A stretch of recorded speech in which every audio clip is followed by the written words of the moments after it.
নমস্কাৰ, আজি মই আপোনালোকলৈ জলফাইৰ আচাৰৰ ৰেচিপি এটা লৈ আহিছোঁ। কম সময়ত দুই ধৰণে আপোনালোকে এই আচাৰটো বনাব পাৰিব।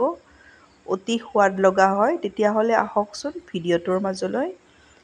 এয়া মই আচাৰ বনাবলৈ জলফাইখিনি ভালদৰে ধুই এইদৰে পানীটো গুচাই লৈছোঁ। লৈ আপোনালোকে ভালদৰে পানীখিনি গুচাই ল'ব, নহ'লে কটন কাপোৰত মোহাৰি ল'ব। এয়া দেখিছেনে? চুৰিখনেৰে এইদৰে মই কাটি কাটি মাজে মাজে দি গৈছোঁ, যাতে মছলা জলফাইত সোমাই যায়। এইদৰে দি দিব। এইদৰে বনালে আচাৰটো খাবলৈ খুবেই সোৱাদ লগা হয়। এয়া মই আগতে ৰেডি কৰি লৈছোঁ, আপোনালোকক মই এতিয়া দেখাই দিছোঁ। এতিয়া মই এয়া 2 গিলাচ পানী চচপেন এটাত এয়া উতলাই লৈছোঁ। এতিয়া ইয়াতে মই ষ্টিম কৰি ল'ম জলফাইখিনি। মিডিয়াম ফ্লেমত মই ঢাকনিৰে ঢাকি 15 মিনিট সময় এইখিনি ষ্টিম কৰিম। এতিয়া মই এয়া জলফাইখিনি চাই লৈছোঁ। এয়া দেখিছেনে? ভালদৰে হৈ গৈছে। এতিয়া নমাই ল'ম মই। এই পদ্ধতিটোত বনাব আপোনালোকে। কেতিয়াও আচাৰটো বহুদিনলৈ থ'লেও বেয়া নহয়। এতিয়া মই এয়া আচাৰৰ কাৰণে মছলা ৰেডি কৰি ল'ম। ইয়াত মই শুকান জলকীয়া লৈছোঁ, 7-8টা লৈছোঁ। দুখিলা তেজপাত এইদৰে মিহিকৈ কাটি লৈছোঁ। তেতিয়া মিক্সিত গুড়ি সোনকালে হৈ যায়। অলপ এইখিনি ভাজি ল'ম।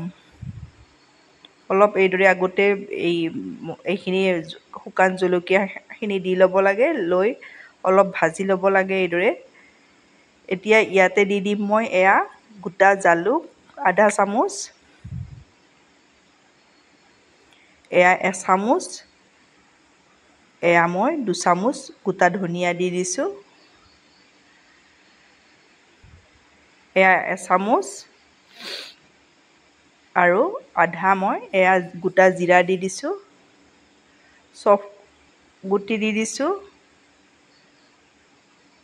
আপোনালোকে চফ গুটিটো অলপ বেছিকৈ দিব, 2 চামুচকৈ। এয়া মই পাঁচফোৰণ দিছোঁ এচামুচ। এতিয়া এইখিনি মই ভাজি ল'ম। বেছি ভাজিব নালাগে। ইয়াৰে অলপ সেমেকা ভাৱটো যোৱালৈ আপোনালোকে এইদৰে ভাজি ল'ব। এয়া মোৰ ভজা হৈ গ'ল। এইখিনি মই ঠাণ্ডা হ'বলৈ দিম। এয়া দেখিছেনে? মই ঠাণ্ডা কৰি মিক্সিত গুড়ি কৰি ল'লোঁ। একেবাৰে মিহি নকৰিব, অলপ গোটা গোটা থাকিলে আচাৰটো খাবলৈ বেছি সোৱাদ লগা হয়। এয়া মই কাপোৰ এখনত এয়া জলফাইখিনি এইদৰে নমাই থৈ পানীখিনি একেবাৰে নোহোৱা কৰি ল'ব। এয়া দেখিছেনে? মই এইদৰে কটন কাপোৰত থৈ দিলে পানীটো নোহোৱা একেবাৰে নাথাকে আৰু আপোনালোকে এইদৰে ল'ব। এতিয়া মই প্ৰথমতে মিঠা আচাৰটো মই বনাম। এয়া মই সৰিয়হৰ তেল 2 চামুচ জোখত দি দিছোঁ। তেলখিনি ভালদৰে গৰম কৰি ল'ব। এয়া তেল ভালদৰে গৰম হৈছে। ইয়াত মই এচামুচ জোখত পাঁচফোৰণ দি দিছোঁ। এয়া এবাটি গুড় দি দিছোঁ। ইয়াত পানী ব্যৱহাৰ নকৰিব আপোনালোকে। এতিয়া মই ল' ফ্লেমত গুড়খিনি ভালদৰে গলাই ল'ম।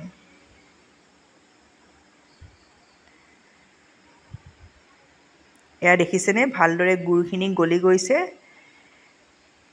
এইদৰে আপোনালোকে ৰেডি কৰি ল'ব। ইয়াত মই নিমখ দি দিছোঁ। সোৱাদ অনুযায়ী নিমখটো দি দিব। হালধি গুড়ি দিছোঁ এচামুচ।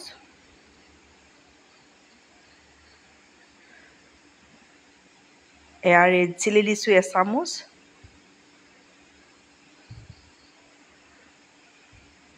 এই গোটেইখিনি ভালদৰে গুড়ৰ সৈতে মই এয়া মিলাই লৈছোঁ।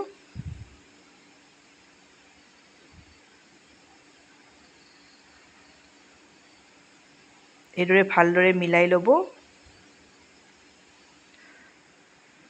আচাৰটো সকলোৱে বনাই এবাৰ মই কেনেকৈনো বনাইছোঁ আপোনালোকে এই পদ্ধতিটোত বনাবচোন। এতিয়া ৰেডি কৰি থৈ দিয়া মছলাখিনি ইয়াতে মই আধা দি দিছোঁ। মছলাখিনিও মই গুড়ৰ সৈতে ভালদৰে মিলাই ল'ম।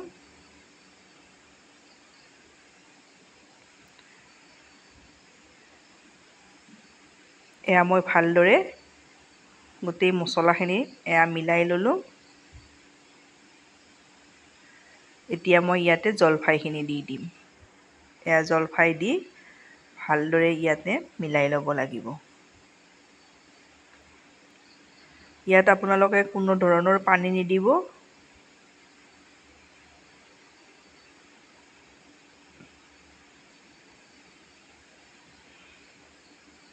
এয়া দেখিছেনে ইমান ধুনীয়া হৈছে। আপোনালোকে এইদৰে বনাব। মিঠা আচাৰটো খুব খাবলৈ টেষ্টি হয়।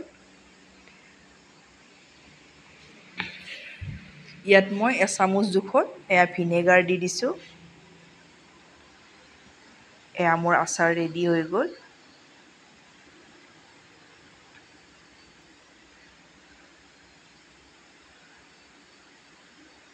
এই আচাৰটো খাবলৈ খুব বেছি সোৱাদ লগা হৈছে। আপোনালোকে এইদৰে বনাব। এতিয়া মই গেছ অফ কৰি নমাই ল'ম। এইপিনে মই এয়া কেৰাহী এখনত একাপ জোখত সৰিয়হৰ তেল দি দিছোঁ, হালধি দিছোঁ আৰু ইয়াত মই এচামুচ বগা আৰু ক'লা সৰিয়হ মিলাই দি দিছোঁ, যিটো মই ভিডিঅ'ত দেখুওৱা নহ'ল। আপোনালোকে মই মুখেৰে কৈ দিছোঁ। ইয়াত এচামুচ ৰেড চিলি দি দিছোঁ। আপোনালোকে আচাৰ বনালে 2-3টা আপোনালোকে লং দি দিব, তেতিয়া কেতিয়াও আচাৰ বেয়া নহয়। লং দি দিব লাগে। এয়া মই জোখমতে নিমখ দি দিছোঁ। এয়া মই মিক্সিত গুড়ি কৰি থৈ দিয়া এয়া মছলাখিনি দি দিছোঁ। গোটেইখিনি মই ভালদৰে মিলাই ল'ম। গেছৰ ফ্লেমটো মই ল' কৰিয়ে ৰখাই এয়া মছলাখিনি তেলৰ সৈতে ভালদৰে মিলাই লৈছোঁ। এতিয়া মই গেছ অফ কৰি লৈছোঁ। গেছ অফ কৰি এয়া মই জলফাইখিনি দি দিছোঁ। এইদৰে আপোনালোকে বনাব। এই আচাৰটো আপোনালোকে ৰ'দত দিব নালাগে। বহু দিনলৈ থৈ এই আচাৰটো খাব পাৰিব। ইয়াতো মই এচামুচ জোখত এয়া ভিনেগাৰ দি দিছোঁ। গোটেইখিনি ভালদৰে এয়া মিলাই এতিয়া মই ঠাণ্ডা হ'বলৈ নমাই থৈ দিম। এয়া মোৰ মিঠাৰ আচাৰ ঠাণ্ডা হৈ গ'ল। এতিয়া মই প্লেটখনত উলিয়াই ল'ম। আপোনালোকে এইদৰে বনাব।